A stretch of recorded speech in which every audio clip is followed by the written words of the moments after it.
Acrocanthosaurus, the high-spined lizard. An apex predator, and a good one at that.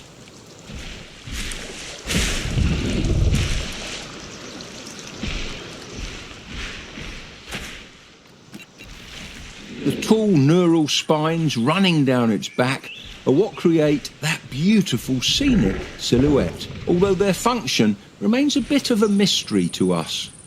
I'd love to go to get a closer look at this particular specimen, but I think I'll stay this side of the fence.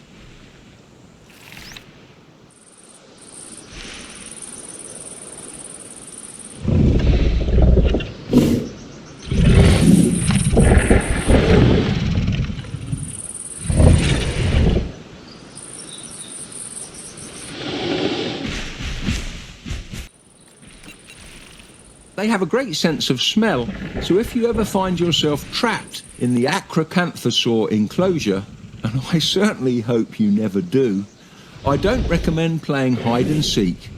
They'll sniff you out before you can clean your trousers.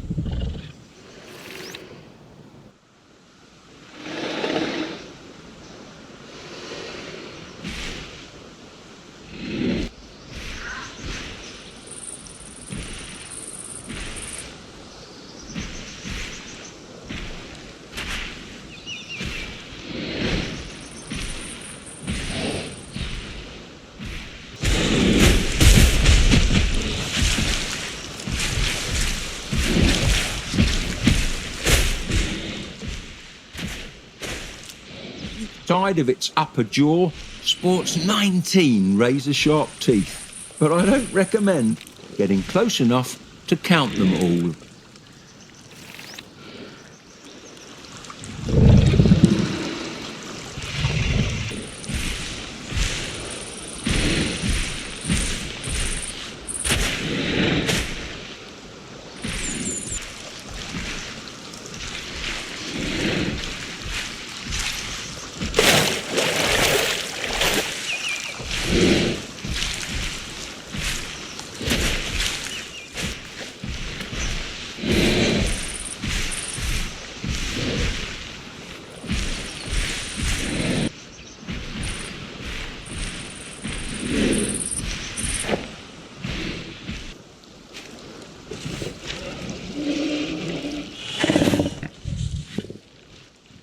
Ankylosaurs are built like tanks, and none of them more so than the mighty Ankylosaurus.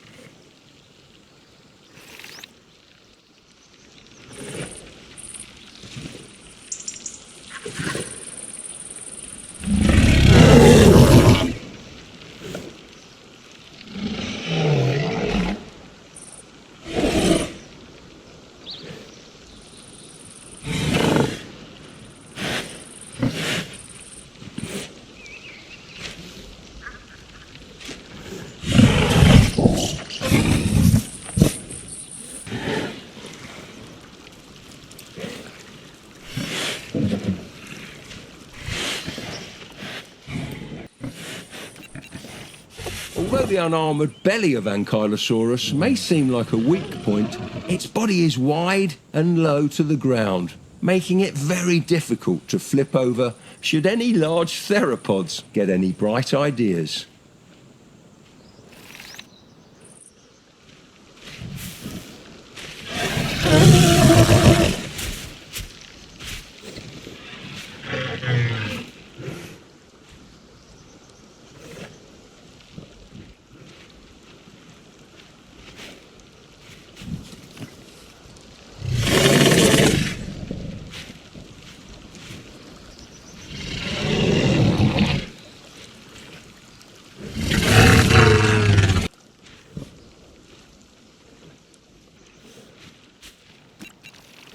It is massive, over 6 meters long, and has a series of bony osteoderm armour embedded in its skin like chainmail.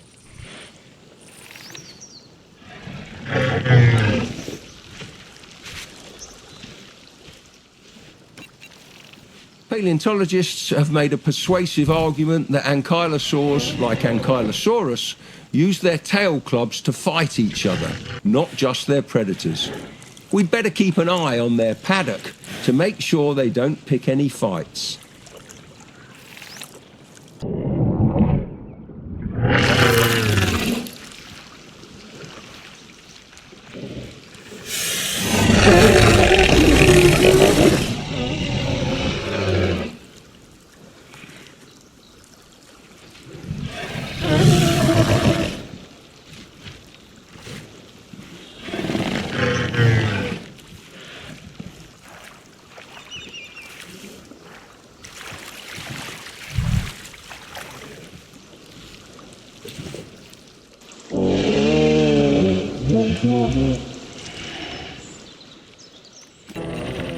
The name Apatosaurus means deceptive lizard, and I can't think of a more fitting moniker for a dinosaur with such a complicated history.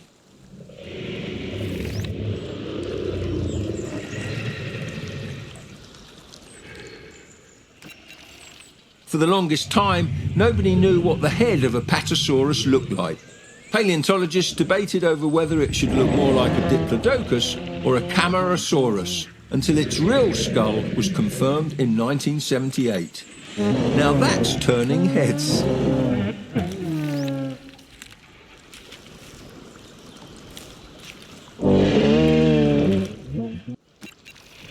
When the man who discovered Apatosaurus in 1877 shipped fossils to both Othniel Charles Marsh and Edward Drinker Cope, he inadvertently caused a chain reaction, leading to one of the craziest, most heated eras in fossil collecting history, the Bone Wars.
This is an Archaeopteryx.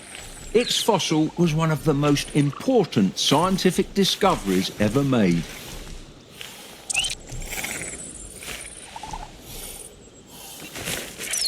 Not only was it the first feathered dinosaur found, but we now know its colours were mostly black and white, much like a magpie. In addition to its obvious bird-like traits, it also sported many traditional dinosaur features, such as sharp teeth, a bony tail, and a killing claw, similar to its distant relative, the Velociraptor. Its name means ancient wing, not to be confused with the similarly named Paleozoic tree Archaeopteryx, which means ancient fern. The distinction, of course, is quite important.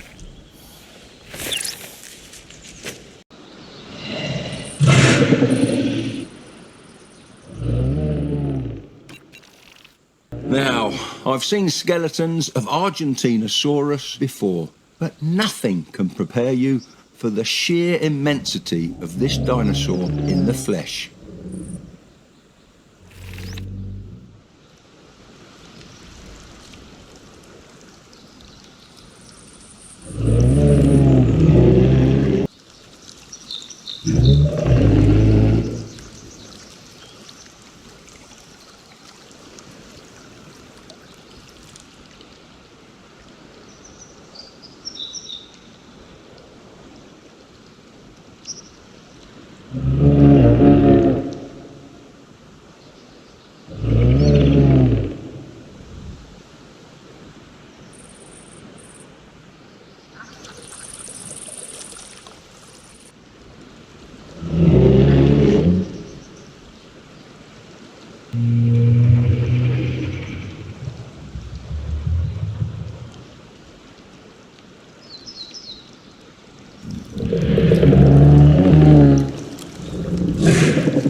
These titanic sauropods, fittingly called titanosaurs, grow rapidly. Once they reach a certain size, they're virtually untouchable and have nothing to fear from puny apex predators. Hungry guests, though. Let's hope we don't find out.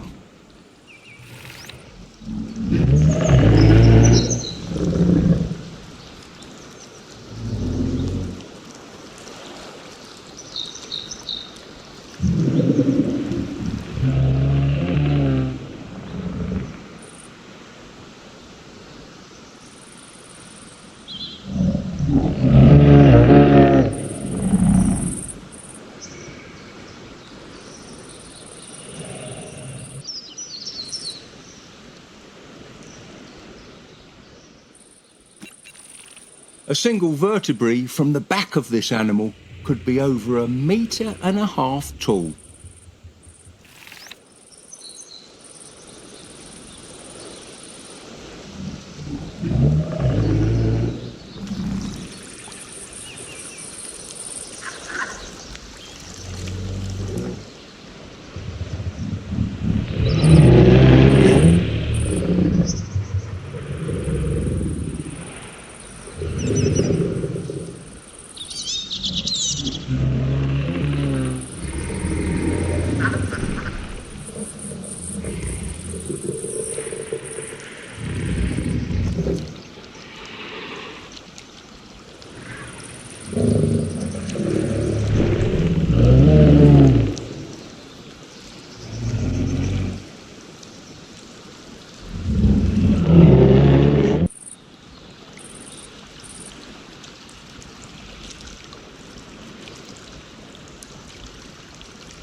Hatchlings are absolutely puny by comparison.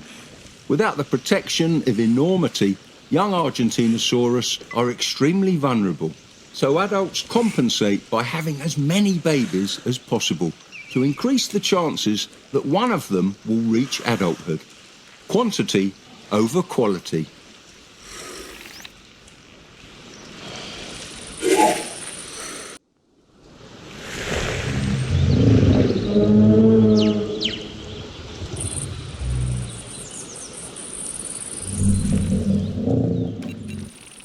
You can't get a much more classic dinosaur than Brachiosaurus.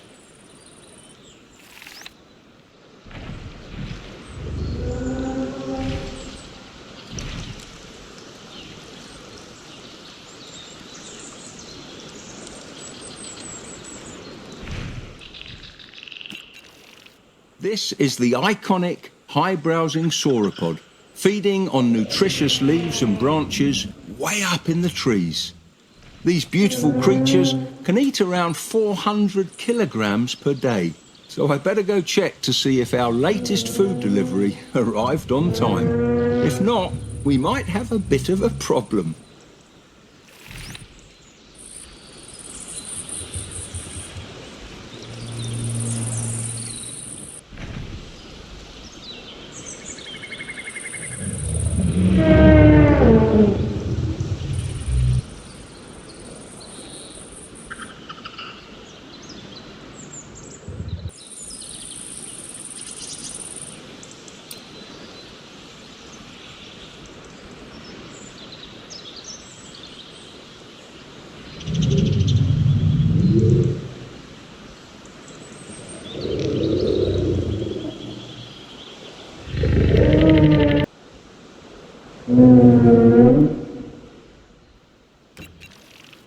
Brachiosaurus is a sauropod, a type of herbivorous dinosaur with a tiny head at the end of a long neck.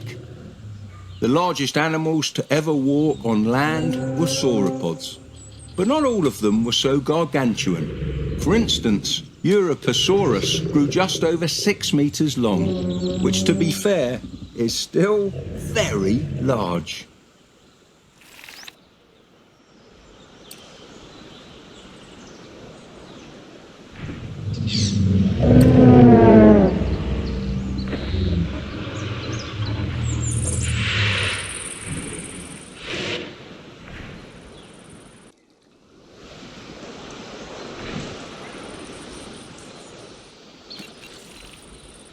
the size of this magnificent animal. The way it moves about, with the grace fit for a giant. It's a real privilege to be able to cherish these beautiful creatures.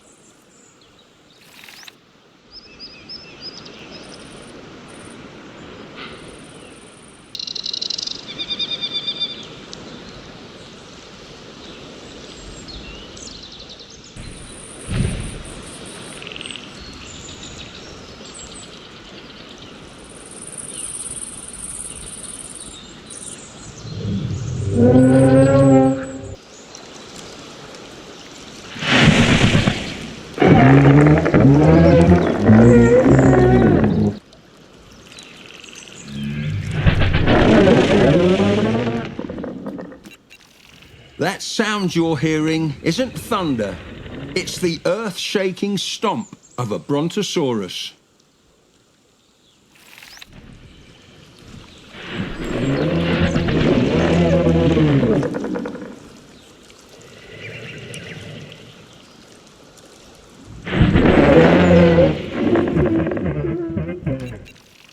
These dinosaurs have been shaking the big screen for over 100 years, starting with one of the first ever animated films, Gertie the Dinosaur. Gertie was never the best behaved dinosaur, so hopefully we won't have as much trouble trying to keep this Brontosaurus in line.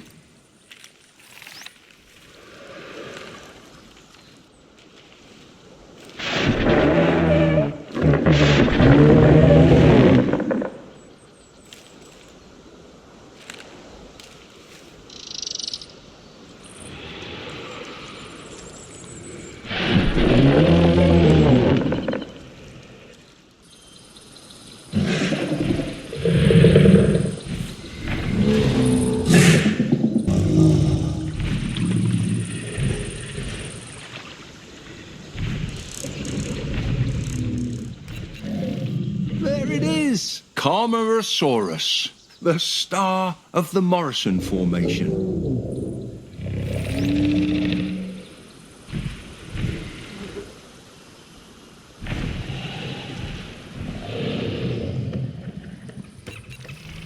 Fossils of Camarasaurus are some of the most common remains found in the Morrison. Luckily for us, that means we have a wealth of information to work with, including what it ate and even how it laid its eggs.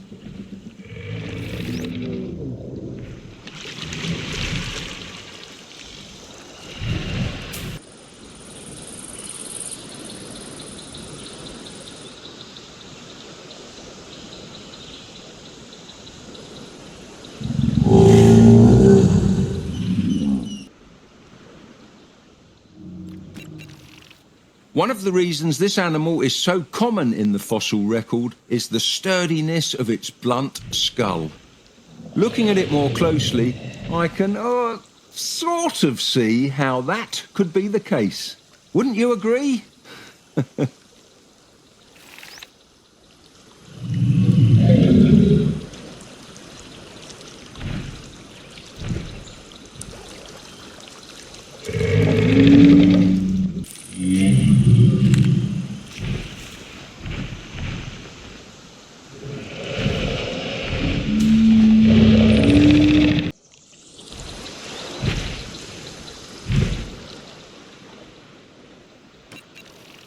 Don't let its peculiar mouth scare you.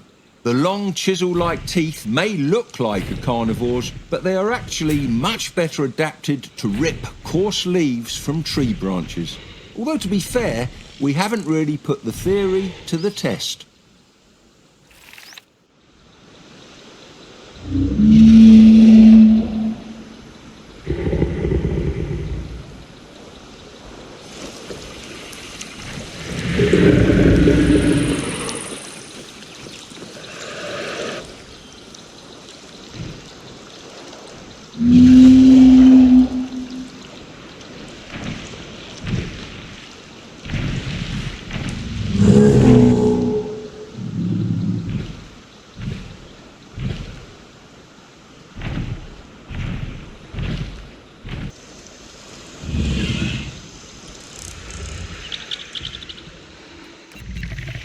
Dun dun dun dun dun dun. Watch out! Here comes the shark lizard, Carcharodontosaurus.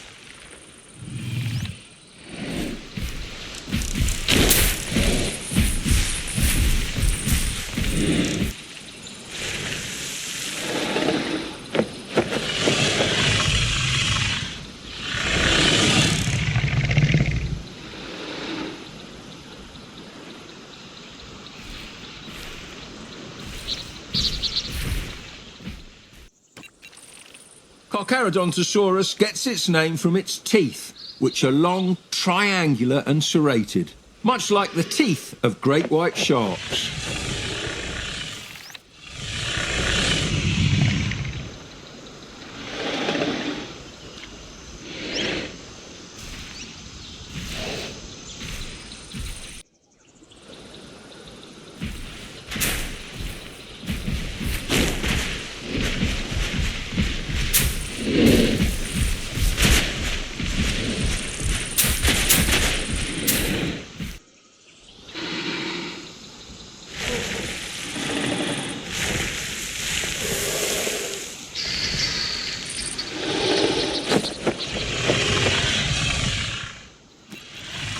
Despite the name, this is a terrestrial animal, not an aquatic one. You can think of it as a land shark, well suited to catching large prey with an incredibly muscular body and wickedly serrated teeth.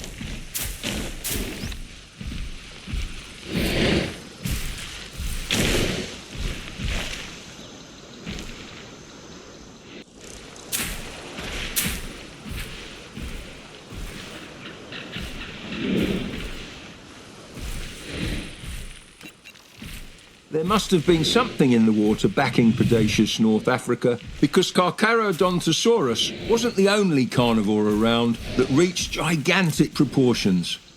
Many of the geological formations that preserve its fossils also yield the remains of Spinosaurus.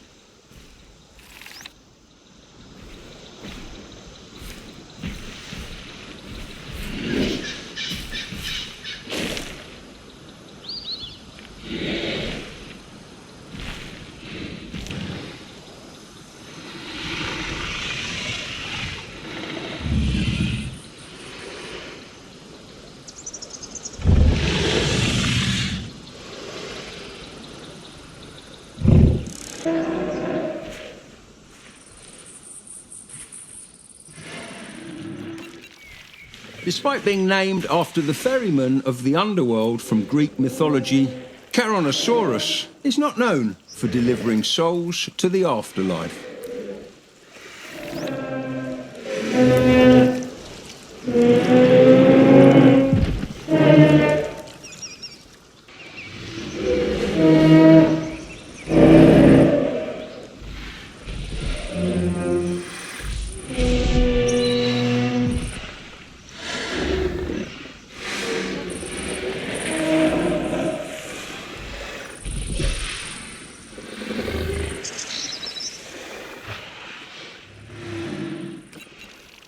I've seen the look in the eyes of a hungry Carcharodontosaurus before, and it's almost like they're contemplating a new career path. No, sir, you aren't taking me across the river Styx today. Go and eat your ferns.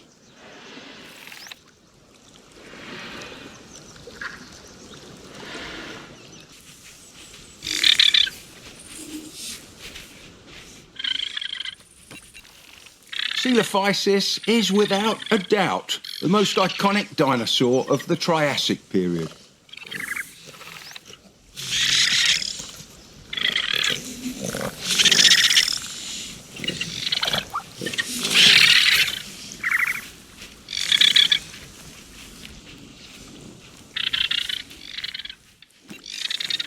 It was named all the way back in 1889, making the genus well over 100 years old. That's nothing compared to the actual age of the animal, of course. The most recent specimens of Coelophysis are roughly 200 million years old.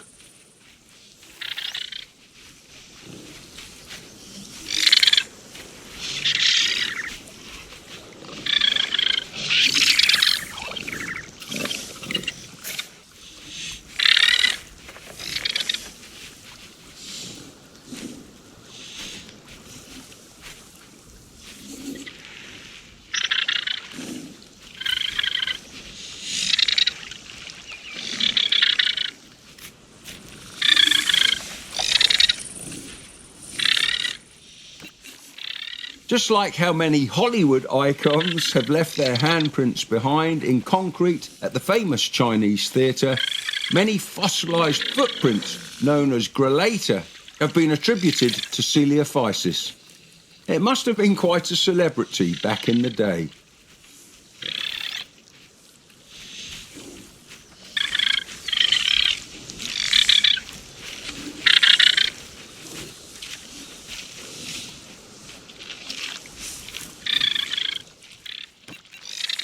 It's almost certain that it's also the trickiest dinosaur name to say.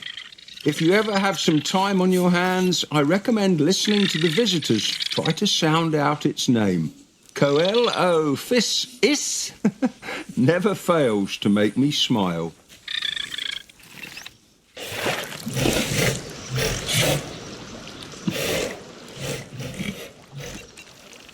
Now this is an interesting fellow.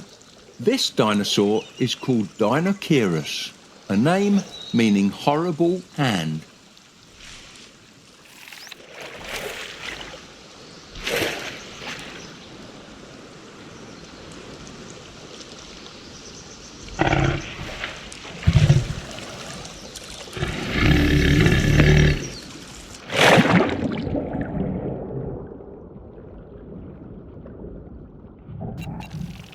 Its hands aren't actually horrible, mind you.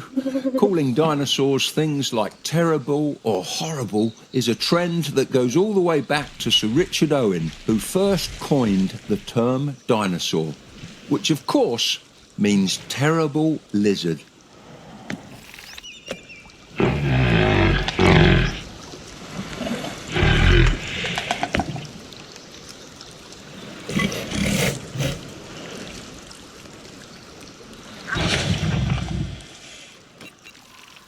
First discovered as a giant pair of arms, we now know that Deinocheirus resembled a huge humpbacked goose roaming the marshy wetlands of prehistoric Mongolia.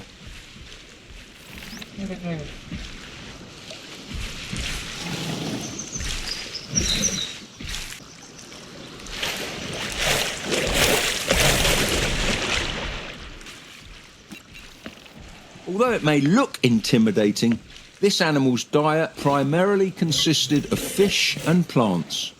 A real connoisseur, don't you think?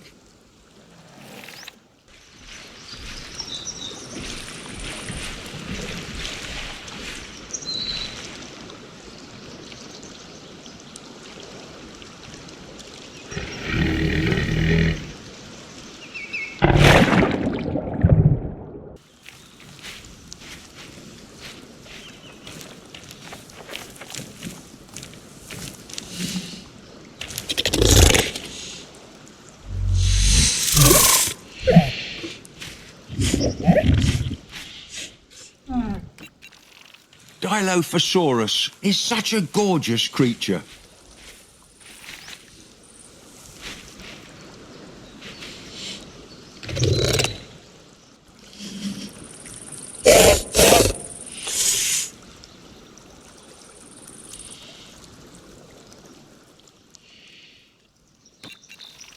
With its magnificent double crest and that noticeable notch in its jaw, it's one of the most recognisable predators to ever live.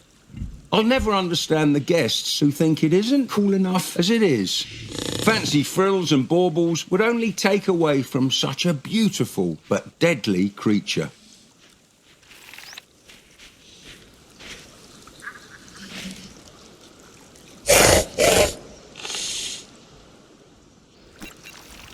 Those graceful notched jaws can pack a powerful bite. But watch out for those arms. Their length and mobility make it all too easy for Dilophosaurus to bring prey straight to its mouth. So if the teeth don't catch up, its arms just might.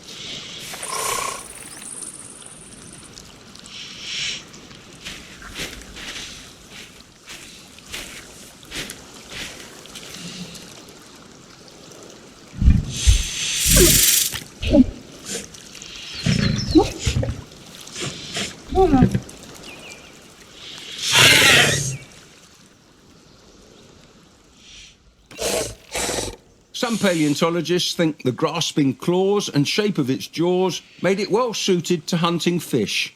Others argue that it was built for more terrestrial prey. In my experience, the distinction between surf and turf doesn't matter. They'll eat anything they can get their hands on.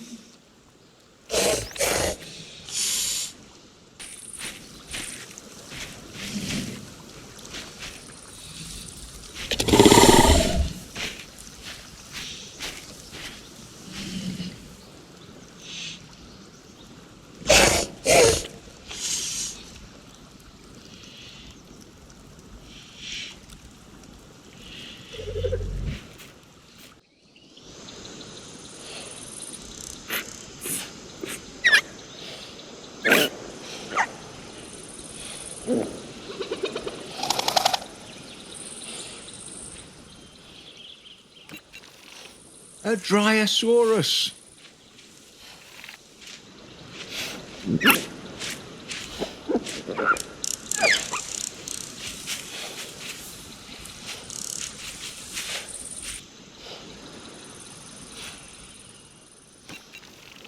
Only juvenile specimens of these dinosaurs have been found in the fossil record, so I'm eager to see how much larger this one will get.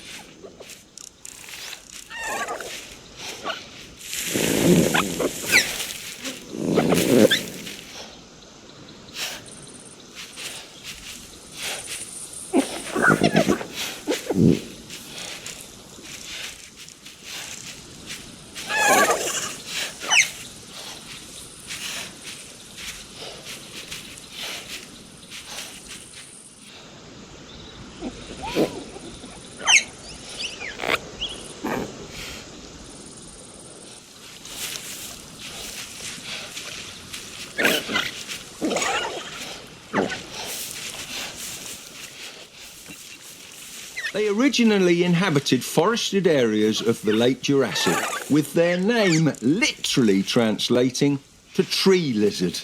I wonder if they bark.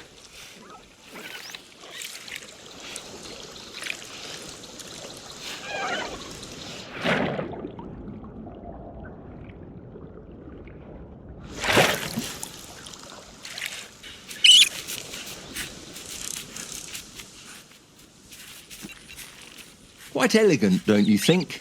They're especially cute as babies when they have big eyes and stubby noses, just like a puppy.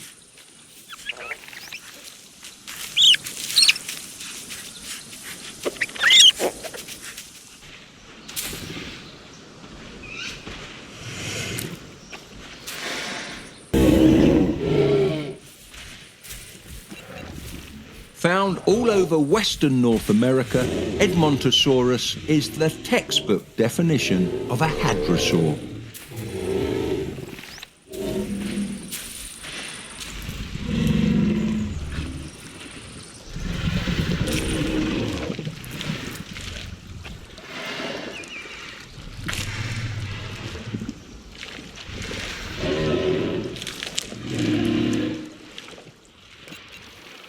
They're one of the most well-studied animals in the fossil record, providing us with a wealth of insight into how they ate, socialised and survived.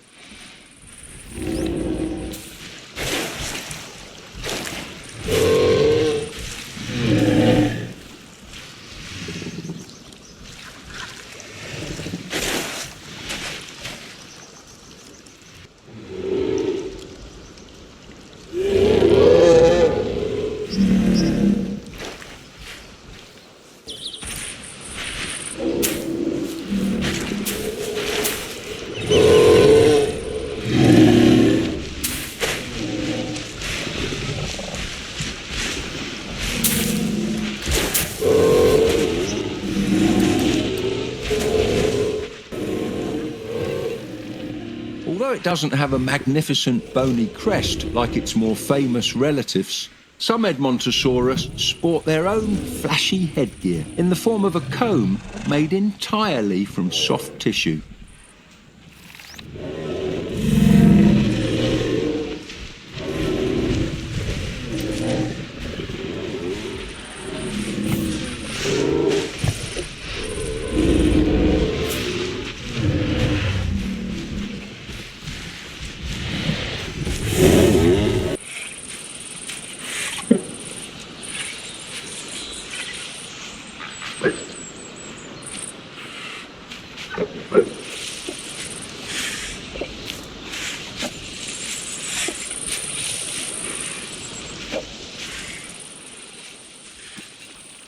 This giant feathered friend is not a bird, but a Gallimimus.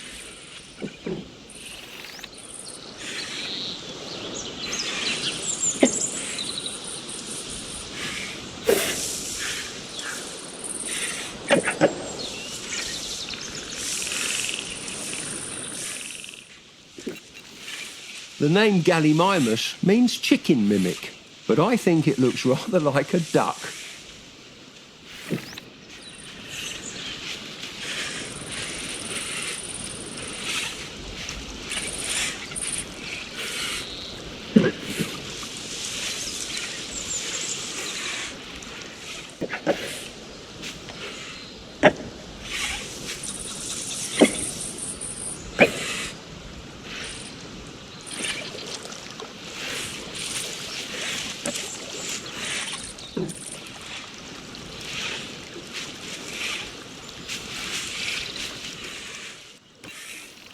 Newbie keepers tend to find the toothless beak of Gallimimus rather unthreatening compared to the sharp teeth of other theropods.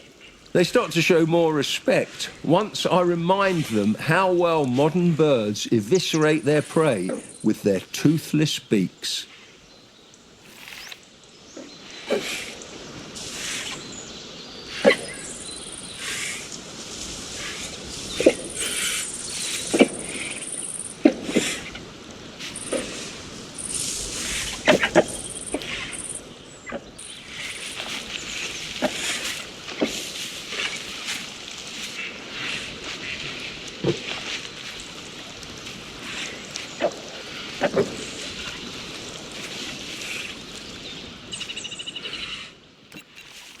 The feathers of a Gallimimus are remarkably similar to those of modern ostriches. Thankfully, they don't seem to have the same habit of displaying them to their keepers as modern ostriches do.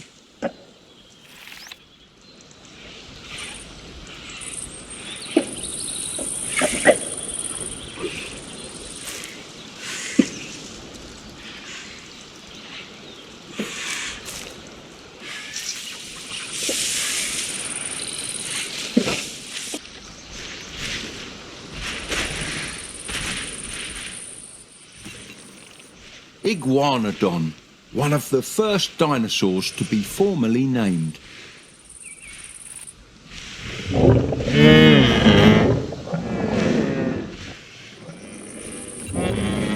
This creature's restorations weren't always perfect, though. See those thumb spikes? They were once thought to be nasal horns, sort of like an iguana's. Very wrong, of course, but A+ for name inspiration.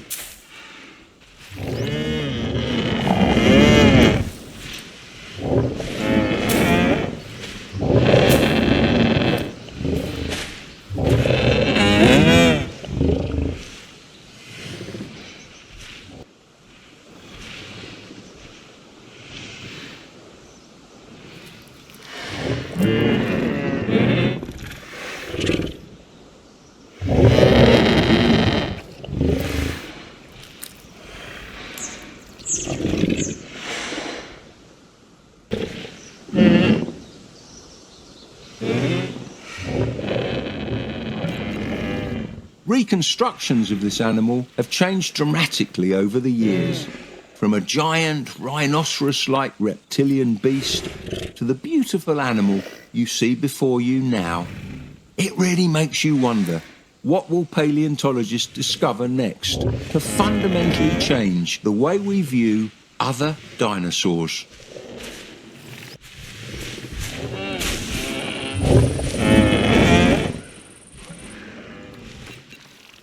Iguanodon is also one of the first dinosaurs to be sculpted. The original sculptures can still be seen in Crystal Palace Park in London. The artist behind the sculptures, Benjamin Waterhouse Hawkins, famously hosted an 8-course dinner inside one of the incomplete sculptures on New Year's Eve, 1853. How's that for a party?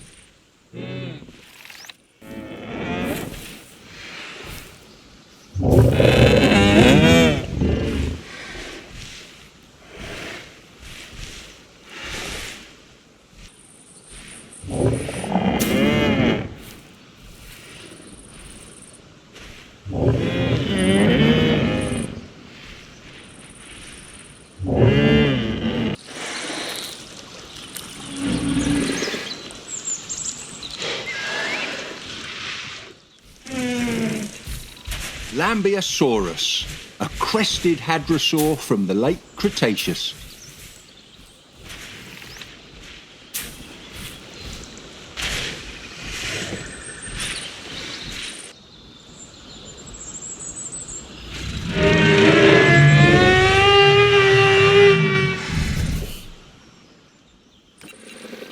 Like others of its kind, it uses its unique hatchet-shaped crest as a sort of resonating chamber. Though not essential, it's also great at giving a thumbs up.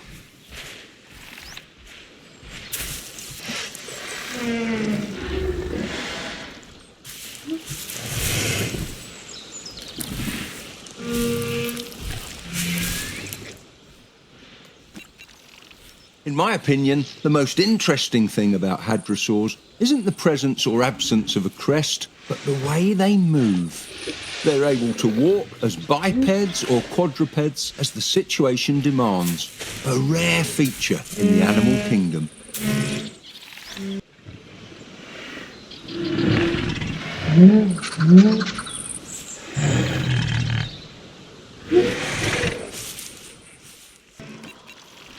Hadrosaurs are commonly called duck-billed dinosaurs, after the toothless beak at the front of their mouths. But they aren't completely toothless. Behind the beak are dense concentrations of teeth that are continually replaced, sort of like a shark. If sharks were cows, that is.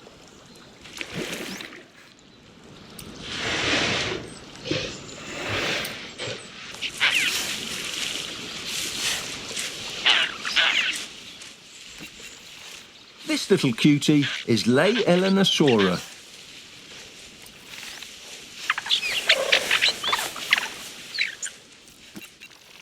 During the Cretaceous period, the region of Australia that this dinosaur hails from was located in the Antarctic Circle, even further under the globe than the landmass is today. You could say it really lived in a land down under.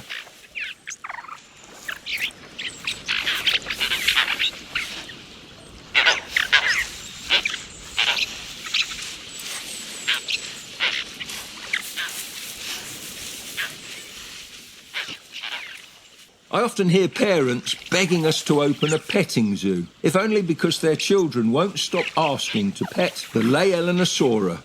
Personally, I've found these dinosaurs to be rather skittish, so I don't think they take well to flocks of children grabbing at their tails.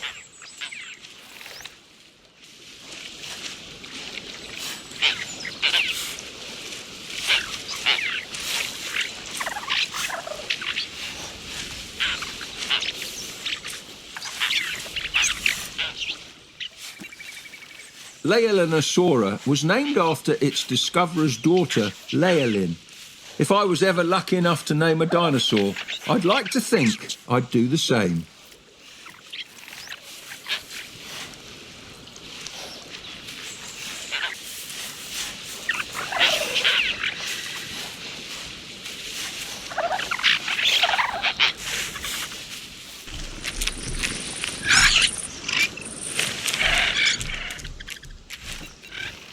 This handsome little fella is one of my personal favourites, the Microraptor.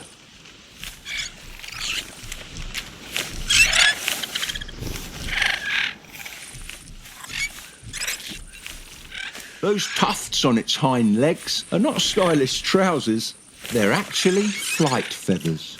With 4 wings full of delicate but vital flight feathers, these creatures have to be careful not to drag them on the ground and cause permanent damage.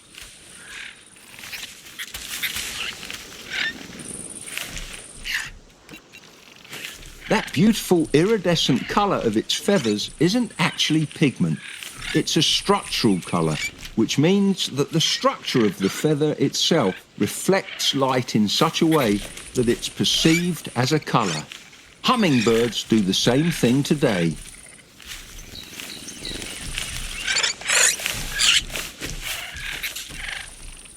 I've always wanted to hand feed one, but I don't want to chance one of these feisty creatures mistaking my finger for a tasty lizard. Actually, I just need my old falconry gloves.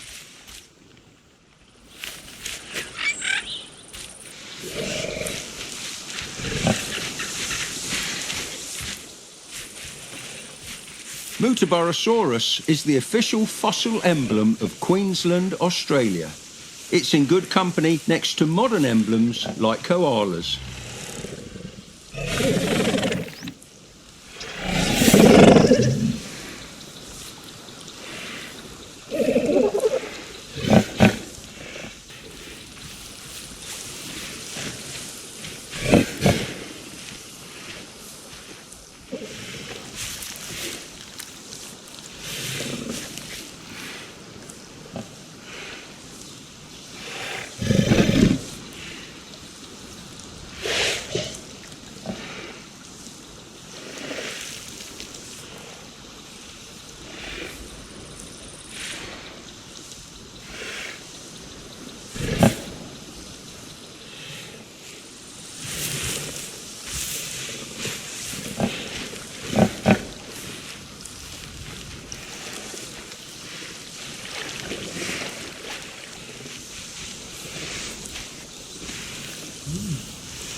Despite its name, I don't think Muttaburrasaurus would feel at home amongst the pastures of Muttaburra, Australia.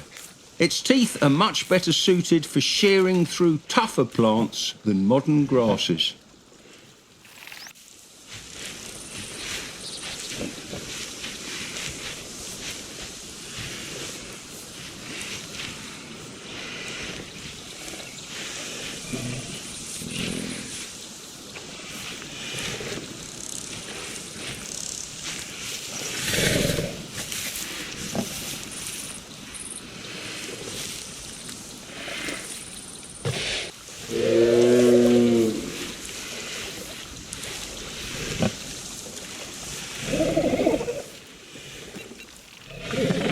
On a joke. Want to hear it? Is that Muttaburrasaurus eating toast? It veggie might be. Get it? Never mind.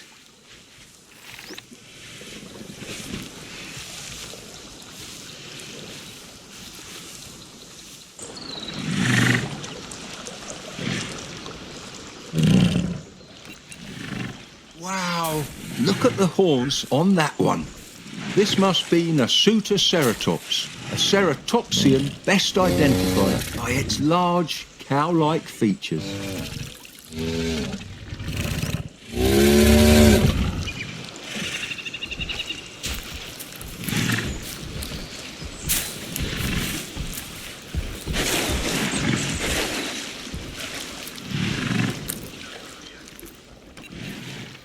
Much like a rhino or, well, a cow, its horns are sheathed in keratin, the same material that makes up scales, feathers, fingernails, and even hair.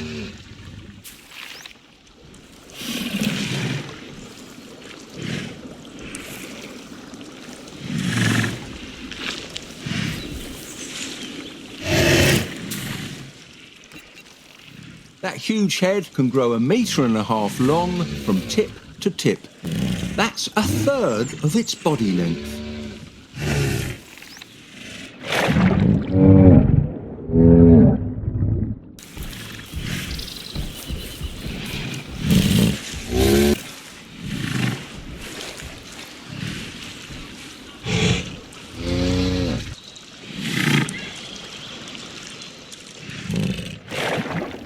This massive creature weighs approximately 1.5 tons. To put that into perspective, a mature Spanish fighting bull can weigh up to 0.7 tons. Imagine setting that loose on the streets of Pamplona in Spain.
I admit I have a real soft spot for Oviraptor. They're clever and charismatic, but so misunderstood.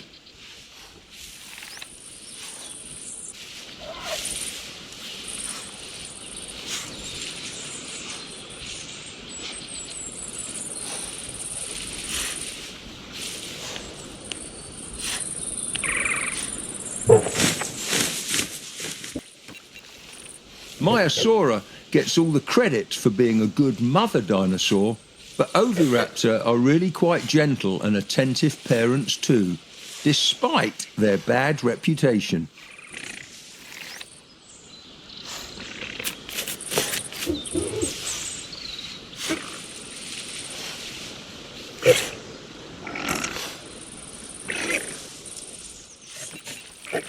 The vets say we have to keep an eye out for any joint pain or stiffness in their legs. They're concerned that compared to the sand dunes they would have encountered in their natural environment, this substrate could be too firm. Caring for dinosaurs like Oviraptor is a delicate business.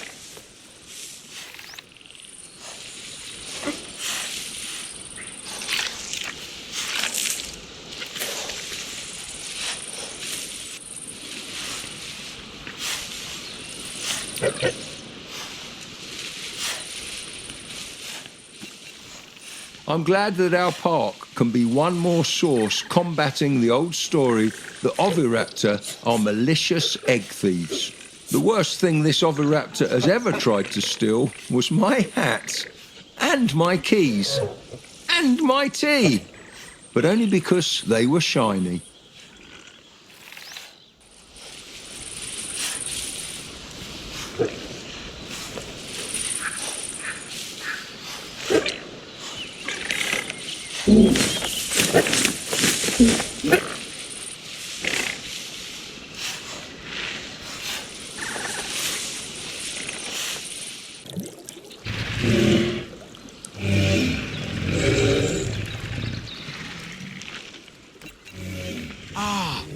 Pachyrhinosaurus.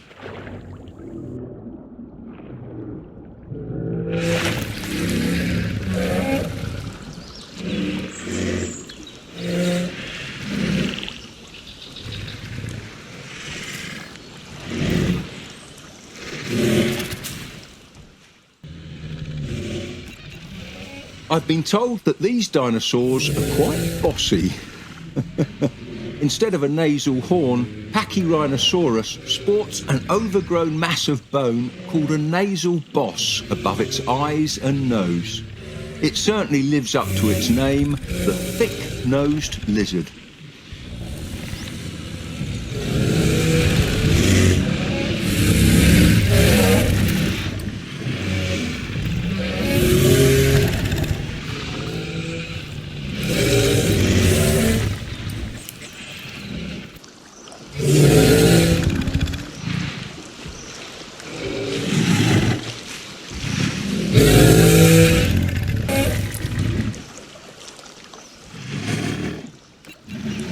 There are 3 species contained within the genus Pachyrhinosaurus, each with their own unique facial characteristics.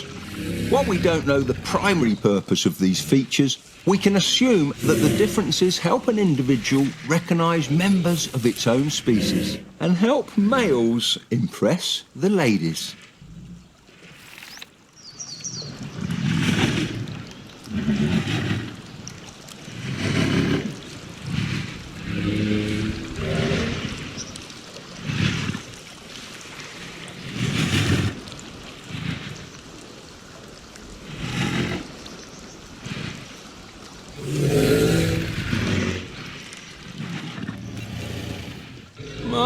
That head looks heavy. Thankfully, the frill extending off the back of its head is hiding a secret. There are 2 large holes punched straight through the bone to relieve the weight of all those adornments. The holes aren't visible during life. As you can see, they're beneath all that skin and keratin.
Now that, my friend, is a beautiful dinosaur.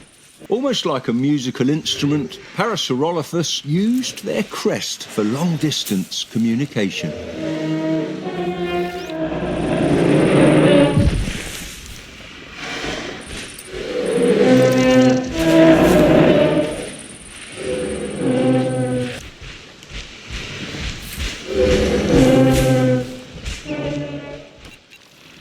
There's been simulations in the past that tried to reconstruct how they could have sounded, but nothing quite compares to the real thing. They didn't use their tube-shaped crest as a snorkel, contrary to previous hypotheses. Nevertheless, I quite like the mental image of a Parasaurolophus going snorkeling.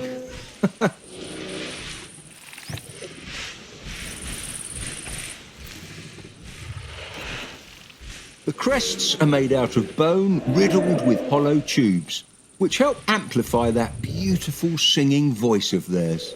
You're listening to the first orchestra on Earth.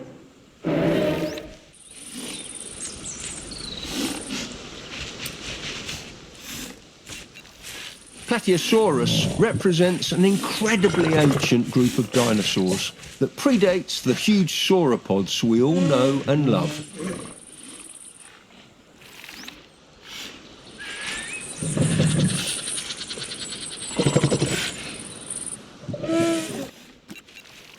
The earliest relatives of the sauropods are often called the prosauropods, but Prosauropoda isn't an accepted taxonomic group nowadays. Instead, Plateosaurus and its relatives are called basal sauropodomorphs. Still, I've found that most paleontologists know what you mean, regardless.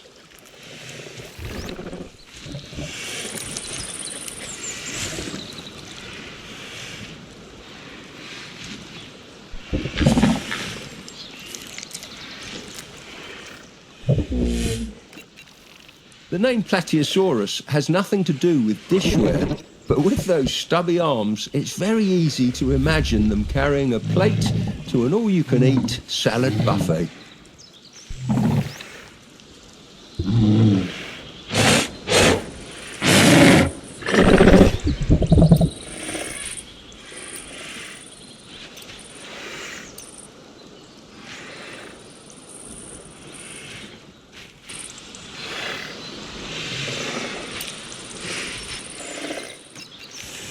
One of my German colleagues at the Verband der Zoologischen Garten wrote to congratulate me on our first Plateosaurus hatchling. He said that apparently Germans have fondly nicknamed Plateosaurus Lindworm, after old tales of dragon-like serpents. Perhaps we'd better theme its paddock like a castle.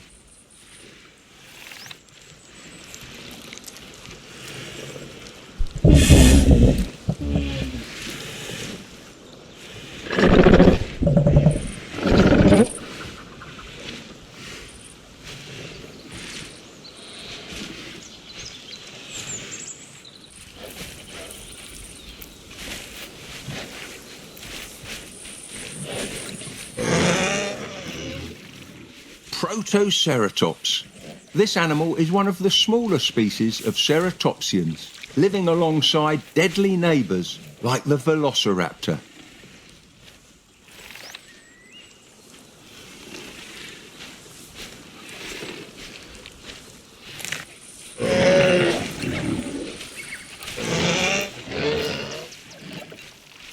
Oddly enough, this animal lacks a lot of the more complex facial features seen in larger family members, like a certain three-horned celebrity.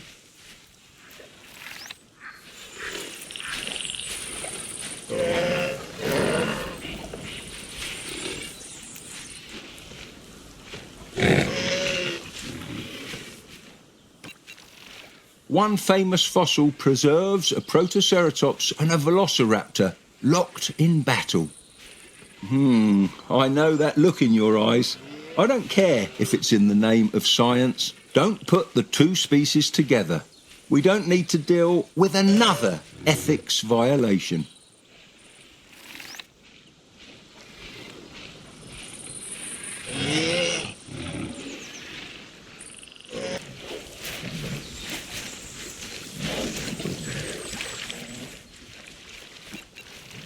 Thankfully, this little critter is surprisingly speedy. Compared to its larger cousins, the foot structure and limb proportions of Protoceratops are much better adapted to running. I guess that's important if you're trying to avoid speedy thieves like Velociraptor.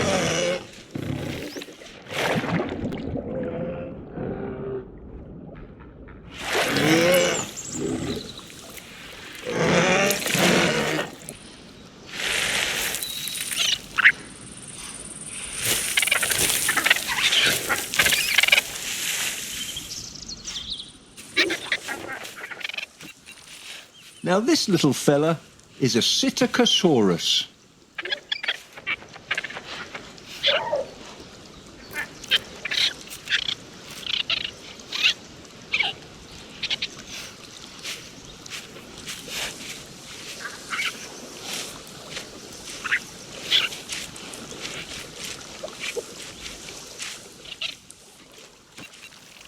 Just looking at its face, you might not realise that this was one of the first ceratopsians.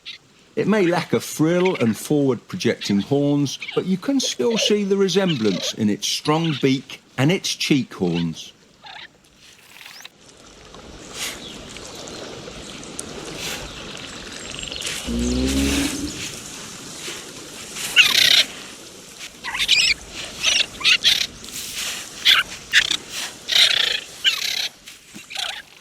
Just like other ceratopsians, Psittacosaurus is a herbivore, but its sharp beak and simple jaws are better suited to tough plant material such as nuts or seed.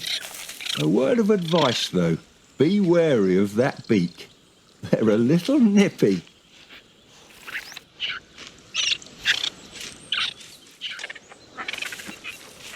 Thanks to a number of recent findings, we were able to restore this creature to a high degree of genetic accuracy, right down to the quills and coloration in some of its species.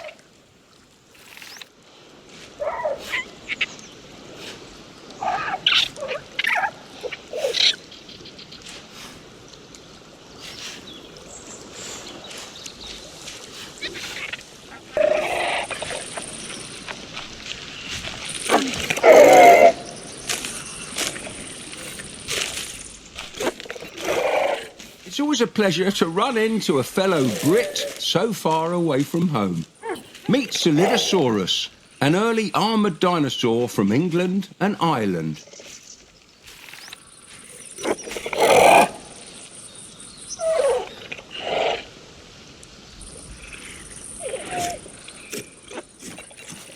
Remarkably, paleontologists have found specimens of every bone in the skeleton of Solidosaurus.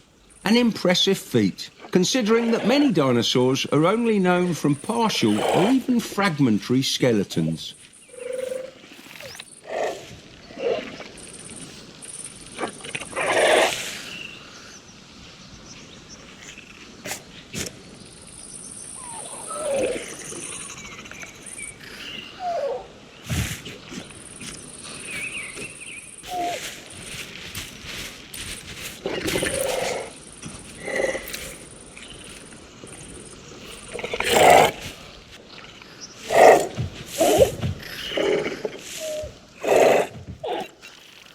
The relationship between Solidosaurus and the other armoured dinosaurs, stegosaurs and ankylosaurs, is the subject of hot debate in the scientific community. It's been well over a century since that discussion started, and we're still not completely sure where this fella fits in.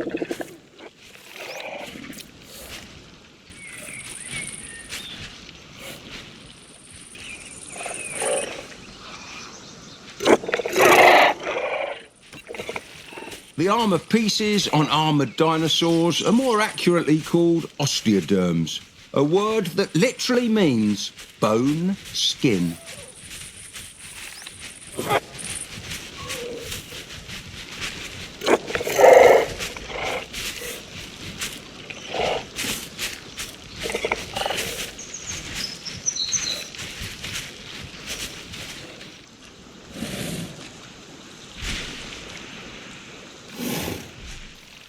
While Tyrannosaurus is widely considered the largest predatory dinosaur in terms of sheer bulk, it's not the longest of them. In that competition, it's Spinosaurus who reigns supreme.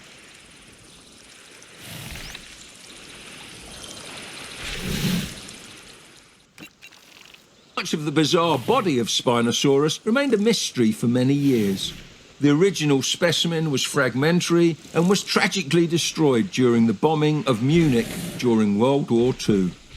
Fortunately, recent discoveries of more complete specimens have not only brought its peculiarities to light, but also provided the genetic material needed to perform the miracle of recreating it here in the park.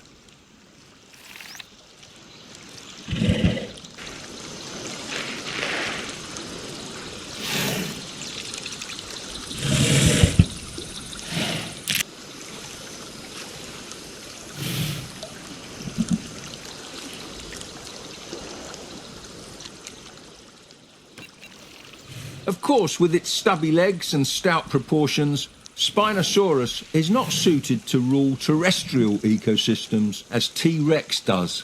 Instead, it presides over the aquatic realm.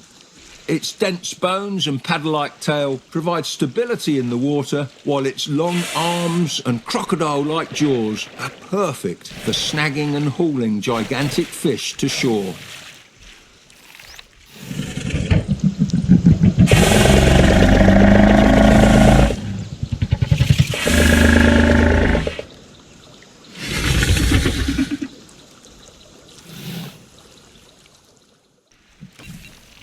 The youngsters on our keeper staff tell me that online dinosaur forums are rife with arguments about which of the two titans would win in a fight, the mighty T-Rex or the magnificent Spinosaurus.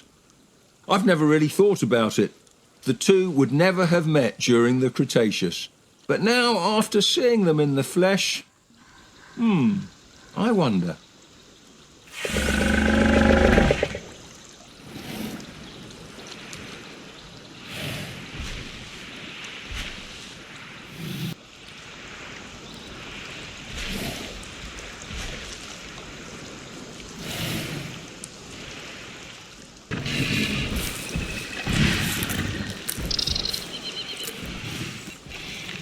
With a head like that, we must be looking at Styracosaurus.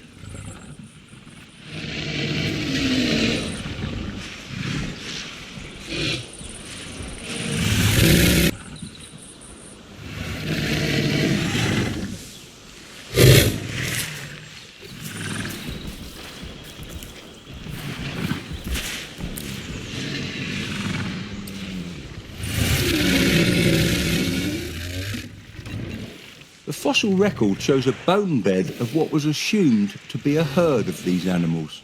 But from what I've found, they're far more antisocial than expected.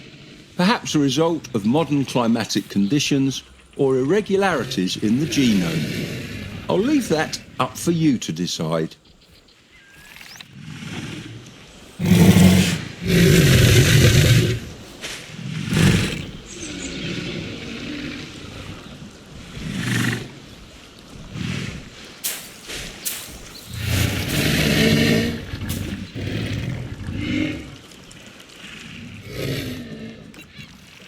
Styracosaurus belongs to a group of ceratopsians called centrosaurines, which tend to have longer nasal horns, shorter brow horns, and spiny frills. The famous Triceratops, in contrast, belongs to the chasmosaurines, which instead favour longer brow horns and long, simple frills.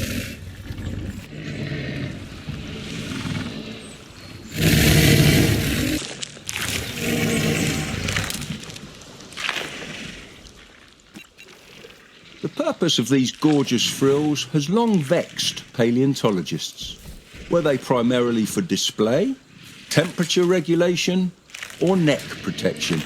Now that we have one in the flesh, hopefully we can solve this mystery once and for all.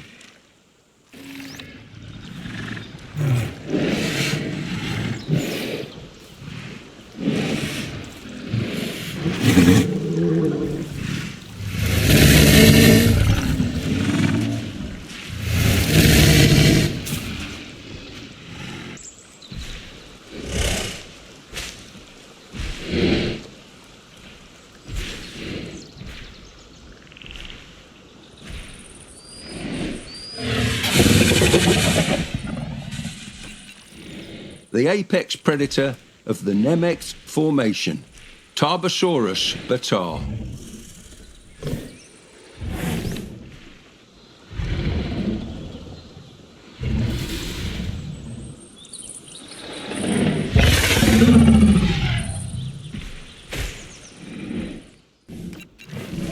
Fossils of this massive predator dominate dig sites in the Nebet, and no one is really sure why. It doesn't make sense that there'd be more Tarbosaurus prowling around than herbivores to feast on. Regardless, the wealth of fossil material we've found of this dinosaur have made it possible to add it to our park.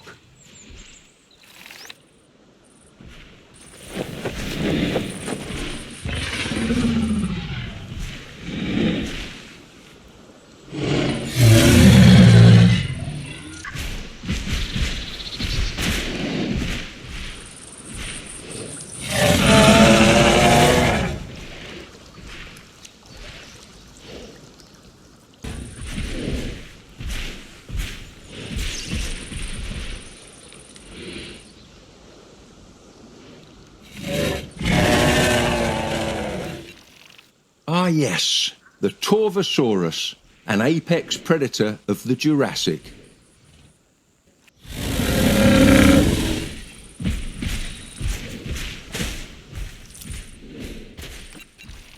Its sleek profile made it a formidable foe for even the biggest of prey items. If you want my advice, it's best observed from a safe distance.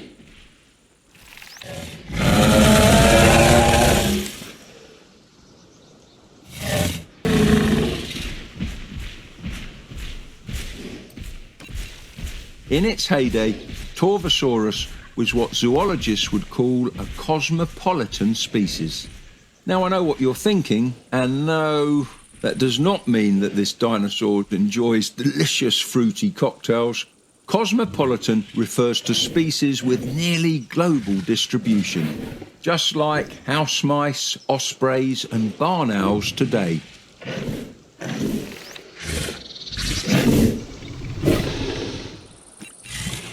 As it turns out, there were many apex predators in the Jurassic living alongside Torvosaurus. With so many large carnivores in one area competing for the same food, different species must have specialised in different prey.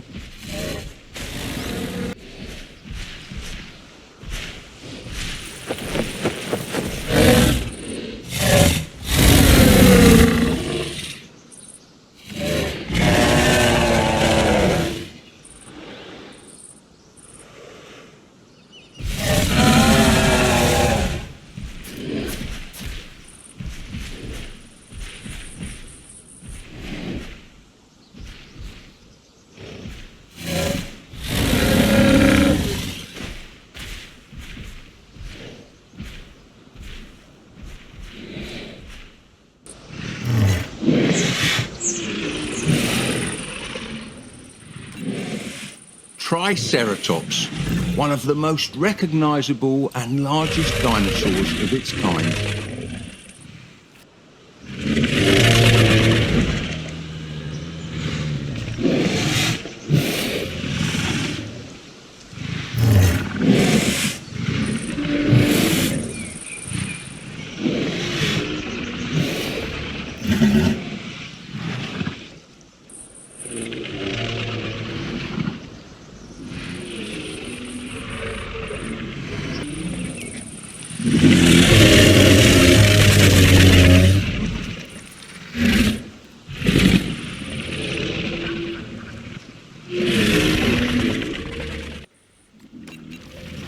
Having lived alongside predators like the T-Rex, those giant horns start to make a lot more sense.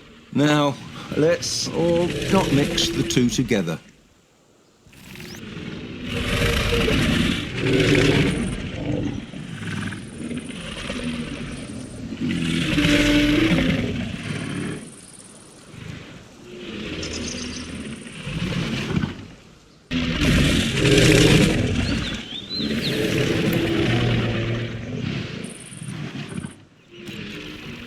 Several fossilised Triceratops have been given nicknames, like Lane, Hatcher or Homer.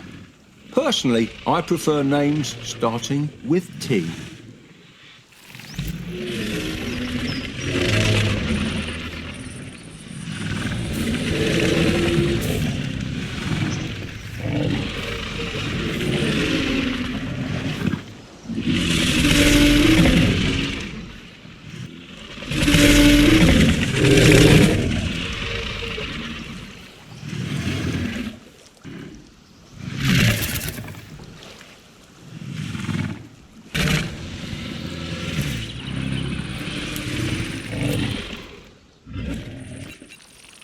Just think, this species was completely eradicated in a mass extinction that killed 3/4 of the species on Earth. And 66 million years later, it has the chance to walk the Earth once again.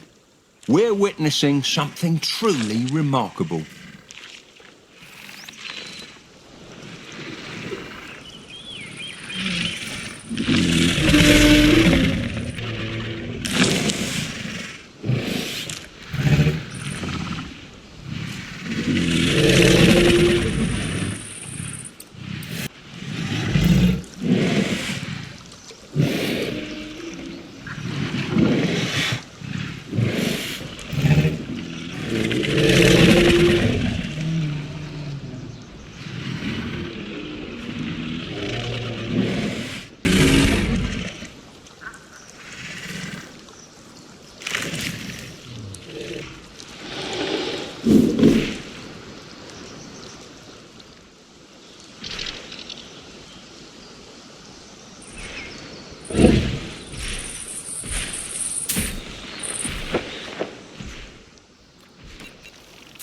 There it is, the one and only king of the tyrant lizards.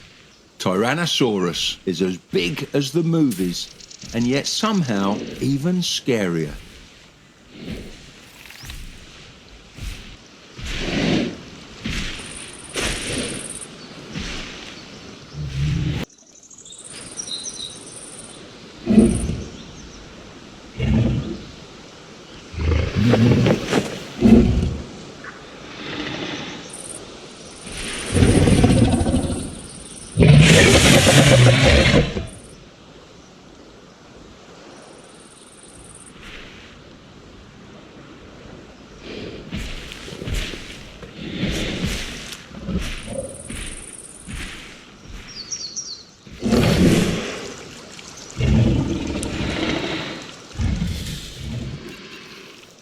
Take a good look at those arms. Each arm is 1 metre long, can hold almost 200 kilos, and ends in razor-sharp claws. Far from the wimpy little stubs most of the public makes them out to be.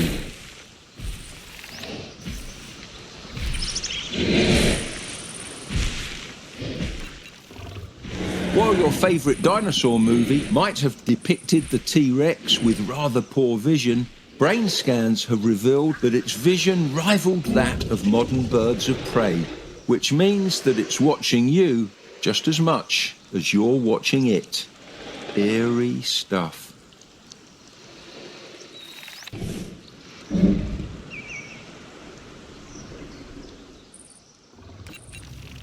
T-Rex has the most powerful bite force of any land animal on the planet. And if those massive jaws weren't threatening enough, you know it could swallow you and me both in one go. This is a creature of pure instinct, so let's hope it doesn't try to take back its kingdom anytime soon.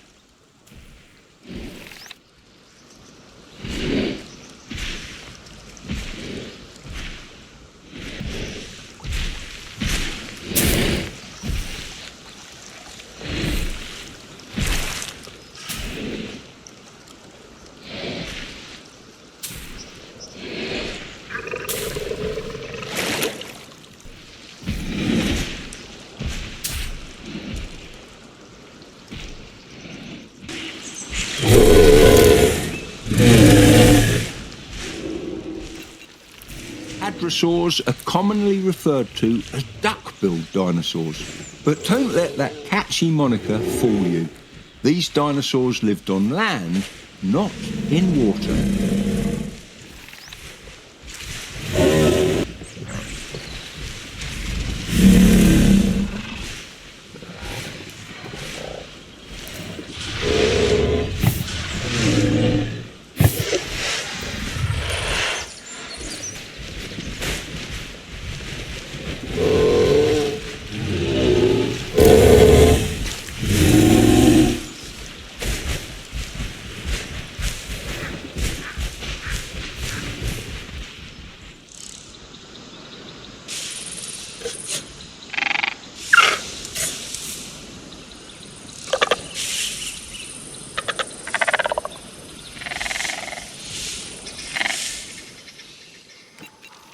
Blink and you'll miss it.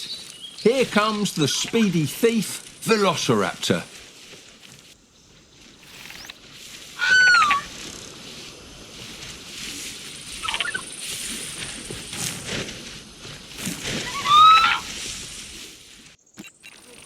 Many visitors are surprised when they first spot these handsome little devils.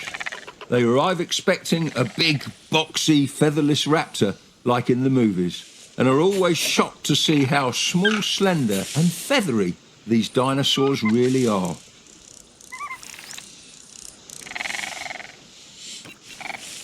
It's easy to call Velociraptor a cold-blooded killer, but they aren't cold-blooded. As an active predator covered in feathers, Velociraptor is able to regulate its own body temperature, the hallmark ability of warm-blooded animals.